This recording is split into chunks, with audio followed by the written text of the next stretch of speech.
नमस्कार. S prime news मध्ये आपल्या सर्वांचं स्वागत. नांदेडमधून एक हादरवणारी खुनाची घटना समोर आली आहे. प्रेमात दोघेही पळून गेले, पण काकाने पोलीस स्टेशन गाठताच मुलगी लगेच हजर झाली. पण प्रेमात अडथळा बनत असल्याने प्रियकराने आज त्याचा काटा काढायचाच असे म्हणत कट शिजवला आणि मध्यरात्री काकाला पुलावर बोलवत त्याची कुऱ्हाडीची घाव घालत जागीच त्याला संपवलाय.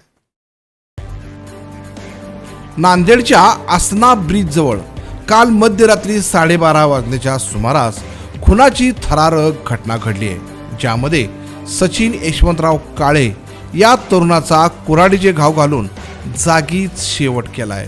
ही घटना प्रेम प्रकरणातून झाल्याचं उघड झालंय. अर्धापूर तालुक्यातील शेलगावातील राजेश दत्ता राजेगोरे वय 22 या तरुणाचे सचिन काळे याच्या पुतणीसोबत प्रेम संबंध होते आणि या प्रेमातून लग्न करण्याच्या दृष्टीने दोघेही पळून गेले.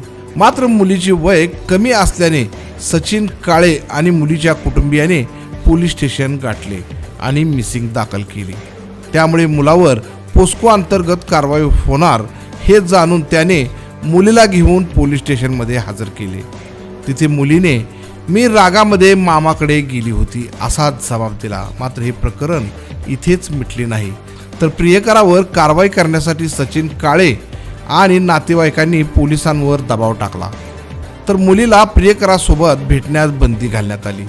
त्यामुळे या प्रकाराला संतापून आरोपी राजेश राजेगोरेंनी हे प्रकरण कायमचं मिटवू असं म्हणत प्रेमात अडसर ठरणाऱ्या सचिन काळेला आरोपींनी शनिवारी रात्री 12-12:30 वाजता फोन करून आसना ब्रिजवर ये, आपण या प्रकारावर कायमचा तोडगा काढू असे बोलून काकाला बोलावून घेतले. मात्र या तोडग्यामागे आरोपी राजेशने मोठं कटकारस्थान रचले होते.